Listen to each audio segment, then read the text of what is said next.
All right, here's interview one for Tombstone Diaries. So we're here with George. Say hi, George. Hello. So George has been in a Shaolin temple. He studied there, I believe it was for a year, correct? So if nobody knows what a Shaolin temple is, maybe you want to give them a little brief description about what you did, where it was, and what you had to do in order to get there. Right. So it's a Chan Buddhist temple. It's notorious for its martial arts. It's in Henan, China, up in a mountain. It's a very nice location. There's a little village just maybe about 15 minutes away. Okay. Kind of known as the Kung Fu Village. I believe it's called Dongfeng. Okay, so you do Kung Fu. Yeah. That was your martial arts discipline. Yes. Okay, so you did. Was it a type of Kung Fu? Was it? Well, before I ever went to Shaolin Temple, I was already a master of Hung Art, and then I was fortunate enough to meet a Shaolin warrior monk that was traveling around studying Chan Buddhism, and I had always wanted to at least try training with monks. So, that's great. That's not like a very common experience at all. You're the first person I've ever heard that went. Yeah, it's definitely not common here. Even there, actually. Yeah, no, it's a great experience. Like when I heard that, I was like, wow, this is like really, really, really cool. And like you went through a change in your habits, like 180-degree change, and just like crazy because you went from a place to another place, and it was just like I just couldn't believe it. I was like, so what was your typical day like when you were a monk, basically? So you had to shave your hair. Yeah. If nobody knows, he has really long hair right now, so it's hard to picture him with no hair. You would wake up really early. The sun would still be down. China has one time zone, so it's kind of, even at the best of times, it's like kind of off. Imagine Canada with one time zone. The sun's really messed up there. For people coming from another country. So it would be very dark out still, and we'd have to meet at the foot of the mountain, and by 5 a.m. we're running up very fast, and then you have to crawl down on your hands and knees for like bone toughening and stuff. As a result, I hate mornings. I'm very lazy in the morning since then, just because it was ridiculously hard mornings. So once you get down, you do some stretching, basic kicks, stances, all that stuff. And then you have a very tiny breakfast. Okay. And you have to keep it tiny because you would be doing all kinds of shit. 30 minutes later kind of thing. So, wow. Yeah. That's not a lot of time. No, the first week I was there, I made the mistake a couple times of like eating too much. Yeah. And you don't feel good, so you don't do that again. And if you're like, it's not one of those things where it's like, you're not feeling well, you can just sit in the corner. It's no, you gotta keep going. Yeah. It's a very repetitive day, and it's a very repetitive week, basically, and I think that's part of it. Was like supposed to be mental, preparation, toughness. So there would be a meditation period. How long was it usually? Guess it was. We would meditate a few times per day. It would usually be around like 30 minutes or so. Okay. So that 30 minutes meditation is a decent amount. Still, staying concentrated on your breath for 30 minutes is pretty much impossible. Actually, funny, but quite a few of the monks would actually, and I was guilty of this too. You're physically exhausted. Often people would kind of doze off. Yeah. So that was kind of comical, but yeah, it's hard to stay focused and stay awake. You close your eyes and you're ready for that. Yeah, okay, alright. And what time did your day finish at? I believe it was 8 p.m. Okay, 8 p.m. Okay, so you finished your day at 8 p.m., but you would go to bed at like 9? Yeah, like the first few weeks I was pretty gung-ho. I wasn't overly worn out yet. So, like for example, the advanced kicks, like the tornado kicks and all that stuff, you would only do on one leg. Yeah. And I'm naturally maybe more of a Taoist type, like into balance. So I would always, when I was done my day, I would try to do all those kicks on my left side. But that died out real quick because I couldn't keep it up. It was just, eventually it was just like, yeah, you want to go to bed. Yeah, you need some sleep, you're human. So you want to give us a little bit of background experience. So basically you're pretty much a master when it comes to Kung Fu, right? So like how does the belts work? I have no idea how it works. So is it like traditional belts, like you have like in karate it's white belt, yellow belt, orange belt, purple belt, or something like that? I'm pretty sure that's more of like a Western system. Okay. Kind of like Americanized, but I don't know to what extent. I think it basically is based on the teacher or the school. So like with Hungar, it was really just you have no sash, you earn your white sash, and then after many years... For a sash is a belt. Right? Yeah. A sash is a belt that indicates what level of proficiency you're at when it comes to your discipline. Right? Yeah. Okay. So it's the same concept as like in Japanese martial arts. It's a little different looking, and in a lot of styles, they'll if you're not a master, you're not allowed to put the knot at the center. You would put it on the left side. Wow. So Shaolin is basically you start as like kind of like you're trying to become a disciple basically, and once you're a disciple of a particular monk, you keep training, and eventually, if you stick with it, the ultimate goal is to become a warrior monk. Okay.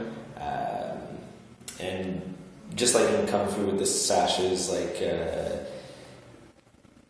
you might be pretty freaking kick ass and be like a white belt or not even have a sash. So it's basically how long you've been with that monk. Not even. I mean, it does take time, but it's essentially how good you are, how hard you work. Okay. I imagine it also would depend on like your attitude, kind of thing. Yeah. Oh, pretty interesting. Okay, so moving on. So obviously you stayed there for a year. That's a decent chunk of time. What was the aspect you liked most about your experience, and what did you like the least? I can imagine waking up in the morning would probably be what you just liked the most. I mean, there was quite a few things I was not crazy about. But yeah, I'll try to narrow it down to one. Yeah. The thing I love the most is probably just that I am obsessed with training, and it was kind of a lifelong dream. Yeah. So well, I can imagine it's just so epic. Right. Yeah, it was really cool. It was like stepping back in time. Yeah. Oh, I can imagine. And Wow. I only had that kind of experience in tripping once before. Yeah, and to the people who don't know, George has been to a decent amount of places in the world. Do you want to just name us a couple of places you went? Like, I mean, on a vacation or just like as a tourist or not as a tourist? I mean, we're from Canada, right? So you went, let's exclude North America and make it a little bit more interesting, right? So you went to China where you studied with the monks. Right. And then what else? Where else have you been? Well, before that I had been to Hong Kong. Since then I've been to South America, quite a few countries in Asia, Europe, quite a few countries in Europe. Do you want to name us a few? So within Asia, probably the two that I found the most interesting for me, I mean, again, I loved a lot of them, but Mongolia was like stepping back in time. It was just such an incredible experience. They're starting to get kind of globalized, but they're still not there. So it's really cool to see how their tradition is. Japan, I've been to a few times. Love Japan. I've been all over the UK. Cool. Iceland. Wow. Scandinavia. Nice place, Iceland. Yeah, Iceland's beautiful. Norway's, I would say, really high up there too. I'm going to Alberta actually in 2 weeks. Nice. So with your girlfriend? Yeah, I hear it's similar to Norway, so I'm super excited because Norway's incredible. Cool.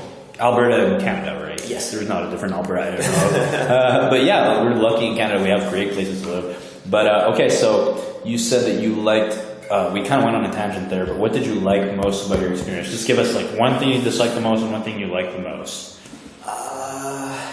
I think the hardest thing about it was just, it was after week 1 or week 2, like your body eventually just can't keep up with the recovery, especially because you're really not eating a lot. Mm-hmm. So eventually you just get so incredibly like sore that you just fucking hate life. Yeah, like, I can imagine the downs must be pretty bad. Yeah, and your performance just takes the But you still got to keep the pace up. Yeah, and eventually, I would say around like the 3-4 month mark, you start to see like a little curve up. big swing, and then you start to really get proficient at it. Nice, okay. So that was cool to see, but yeah, that was probably the hardest thing. That and just the not seeing, not really being able to communicate with anyone. This was a long time ago, so there wasn't really any good communication at the temple. I imagine it would still be like that, but yeah, technology was very different, I would say. Okay. And my favorite thing was probably just living a lifelong dream and training with monks who'd been there since they were like 4 years old, and that's all they knew. It was really cool. I made some really incredible friendships, even though there was obviously some linguistic barriers. Yeah, I can imagine. As you don't speak Chinese. Right, yes. It's a pretty complicated language to learn in of itself. Yeah, definitely. So my Mandarin is very limited, especially when I went there. And no one in Henan, or very few people, speak English. There are some people who are, that's what they study, and they're very good. But at the temple, like, usually, like I was saying, they went there when they're like 4 years old. They have zero education other than the education that the temple would give you. Yeah, basically one of the monks and me, in particular, we kind of like made our own kind of language it was a mix of Chinese and English. Wow, that's crazy. Yeah, it was pretty fun. Wow. Okay. All right. So you meditated for a hefty amount of time during your experience at the temple and during the days you were there. What were the steps you went through in meditation? So this is a pretty tentative question because the people's experience with meditation diverges a lot. But what I'm trying to do here with my project is that I want to include mindfulness and meditation in learning how to deal with death as a teacher, and just like being exposed to nothingness, because people are very scared of that. For example, if you look in the Western culture, people are always moving, always want to do things, that we have something. When they're not with other people or when they're alone, they're very scared because they're exposed to their own thoughts and to the abundance of them. So I just wanted to ask you, like, what were the steps you went through in meditation from like 0 to 100? And then what was your experience prior to meditating there? So did you have an experience at all? Did you have a little bit of experience? Was it like 20 minutes a day, 10 minutes a day, 1 hour a day, 0 minutes a day? Right. Well, again, I had already been doing Kung Fu for a large part of my life. How long?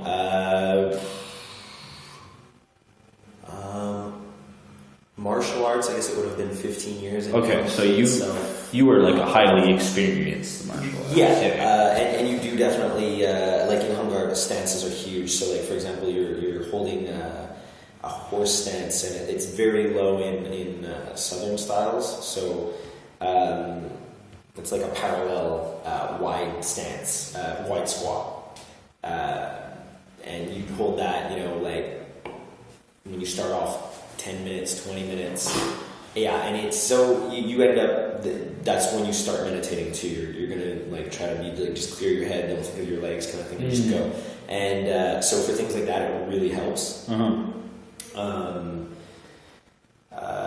So yeah, I used to meditate all the time. I used to Unfortunately, I've lost the habit since, but I really felt way more focused, I can imagine. way more productive. I feel like I'm kind of a scatterbrain at this point. Yeah, because what happens in your mind is that essentially you go through that path where you start seeing the thoughts you have as like encapsulated in kind of bubbles and like just thoughts that are passing through, and you acknowledge them, and as you acknowledge them, sometimes they leave, sometimes they don't, but the frequency at which they leave, it goes up, the better you get at meditation. Right, yes. And sometimes you get a little glimpse of between two images or like nothingness, and like you really feel like, you really feel at peace, and you really feel like you can concentrate on what you're doing to a certain degree that you can't do that when you're thinking about other stuff, because you essentially, what it derives from is like you're always multitasking, right? You're always in your life. You're always, if you're not doing this, you're thinking about that, right? People talk about multitasking in Western civilization as doing two things at once, but thinking about something and doing something else is multitasking. It's just a different version of it. So your experience. So like at the end, what were you? So you were meditating probably at least like 2 hours a day, give or take, one or two. Yeah, I would say at least an hour. At least an hour. So 1 hour a day meditation is like, it's a good level to be at. It's not like, it's not like 8 hours a day or anything like that, but it's a good amount, and you can learn a lot from it. So what's your view on mindfulness? So mindfulness being the ability to be constantly present at every moment from moment to moment. What's your view on that? Have you ever thought about that? Like, even if you haven't, like, what's your view on it? Do you think it's worth pursuing? Do you think hopefully it's worth pursuing, because that's what I'm basing my whole thing around. But if it's not, tell me why, and we'll talk about it. So being present. Yeah, like being present at the moment right now. So like giving your full self to every moment you live. Exactly. Oh wow, I think that is would be incredible to do. I personally don't think it's easily achievable. No, I totally agree. And I think that up to a certain extent, marginally, as you increase the meditation frequency and time, I don't think it's marginally worth your time to, like, for example, give up everything and meditate 10 hours a day. You know what I mean? You still have to live your life, and you still have, meditation can be an effective tool, and mindfulness is certainly an effective tool to help you be more present. But so your view on mindfulness is that like it's good theoretically, but like you can't just do that. Right. I mean, I think there would be like a certain degree of maybe even burnout if you could somehow be able to focus all your energy on one thing, the moment and what you're doing. I think it's great when you need to, but yeah, like you said, I think like a little bit of meditation every day, taking that 10 minutes will make your day way more productive. Why I don't do it is because I'm lazy. At least you know it. But sometimes you need to veg out and not do anything, not necessarily meditate. It's a lot healthier watching TV. I know Kung Fu they call also active meditation. So like you're doing the movements, but you're only thinking of those movements, so you're focusing on that. Okay, so that would be sort of like Tai Chi-ish? Yeah, Tai Chi would be considered active meditation. So Tai Chi, for people that don't know, is basically going through structural motion, so certain poses that emphasize certain things, movements of energy mostly, and you go through sequences of movement. You try to do it as fluidly as possible, in control of those positions and transitions as effectively as possible, right? Yep. Okay.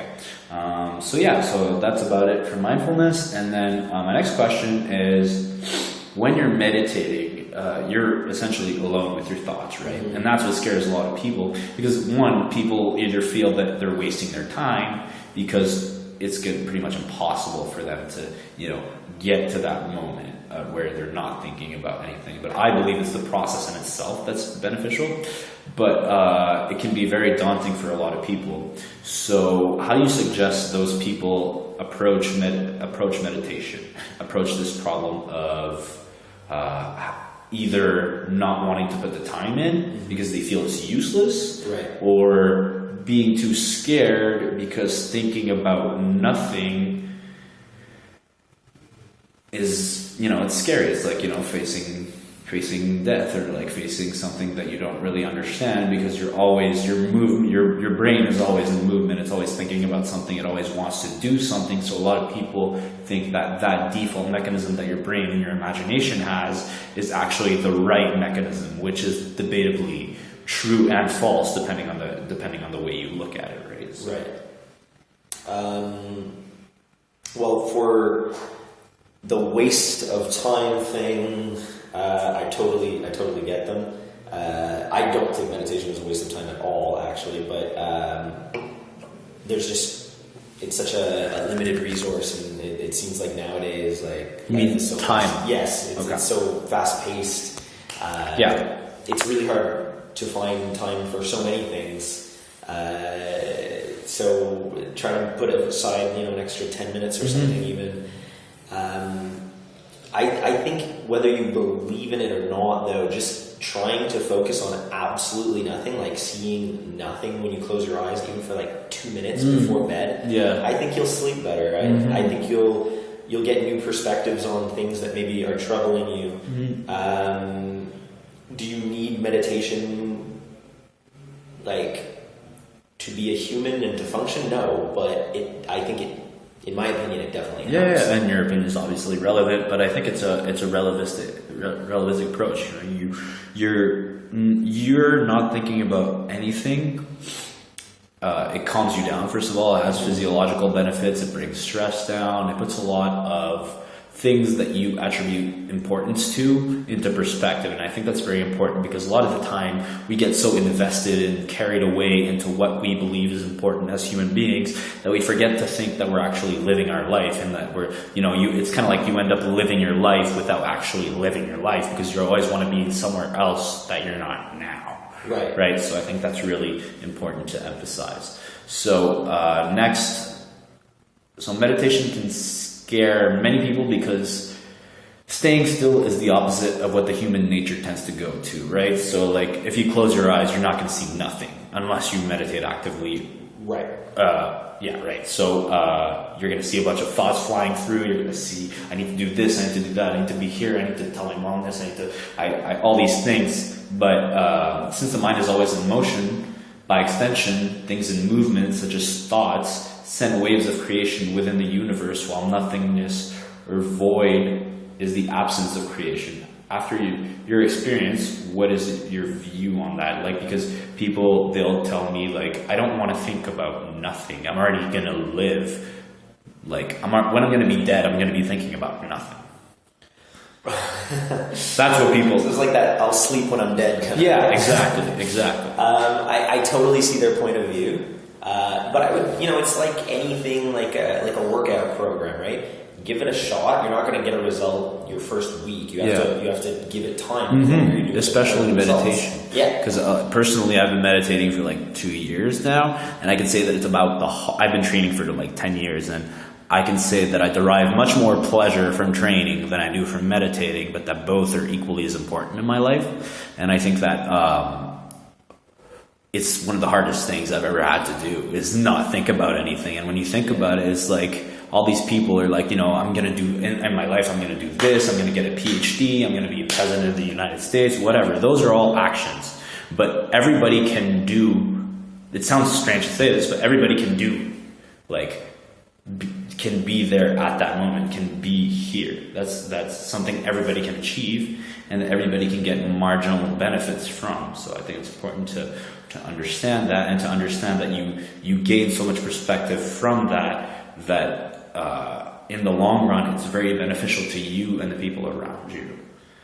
So after your experience with meditation at the Shaolin Temple, and the people who you were meditating and training with, what was their experience on death, and their view on death, and your view on death? So we emphasize a lot. Western civilization emphasizes a lot on creation. We emphasize a lot on creation as a teacher. For example, if we look at baby showers versus funerals, there's two different frames of mind. Yet those friends of mine aren't shared through the whole human sphere. They're only shared for like Western civilization, where a lot of people in different cultures will view death as a positive experience as well, depending on the religions that surround it and the ways of seeing things. So yeah, after your experience with meditation at the temple, what is your view on death and the view of the people that you talk to? Okay, yeah.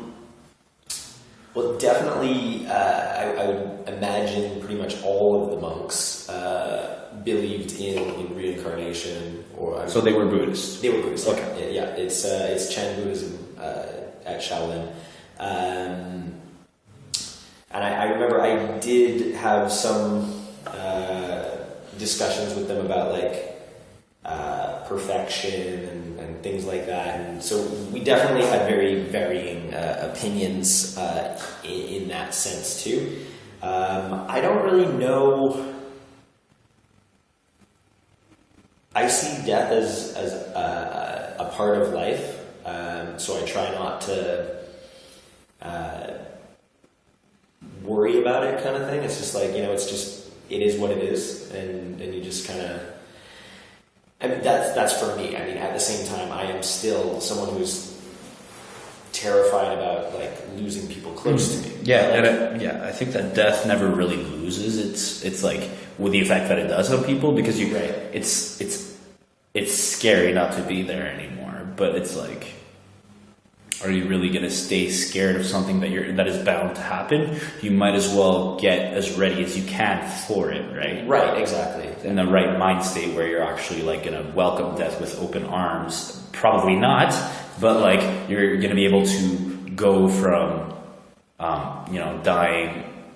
thinking of dying in a horrific manner where you're just going to lose everything you have, or thinking of dying looking at the past and looking at what you have and what you had and what you've lived through. I think is important, and I think that's why perspective and mindfulness is most important. Yeah, definitely. Okay. Next thing, last question. It has generally been my experience that creation is at the basis of our train of thought as humans, but that death or the absence of existence is what scares humans most profoundly. So, people are scared of losing what they've built. People are scared of losing, the connections they have in the world. That's why humans they sort of have this obsession of leaving a mark on the world. But like, what do you think that you can learn from death itself? So like, what do you think, or like, give me like 3 like lessons that George is gonna blow your mind with. It doesn't have to be 3. It could be like 1 or 20. Well, I mean, one sort of, in a twisted way, positive of death, and I'm not excited to die, and I am certainly terrified of losing people close to me. But it can be motivating to try to. I kind of think of Achilles, where he's given the choice of kind of having a life of mediocrity but being forgotten, or like really, like you said, leaving a mark on the world. And I think that whole mortality thing and having a time limit can really motivate some people to really push. So I think that's a cool aspect of it, like a sort of positive, at the same time as kind of being a negative.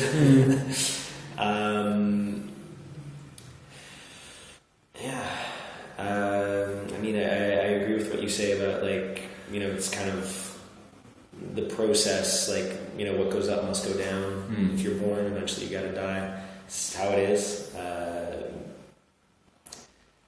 Living in the moment and doing all that you can and enjoying your life to the fullest, I would say is definitely key. Don't waste all your time on Instagram and Facebook. Yeah. Unless you put booty pics on it where you can make a bunch of money. But anyway, so we're done. This was Frank and George with Tombstone Diaries, and this is the first interview. Hope you guys enjoyed. It was fun to make. I'm gonna have 2 more coming here this Christmas time, so hopefully you liked it, and I'll be seeing you guys soon.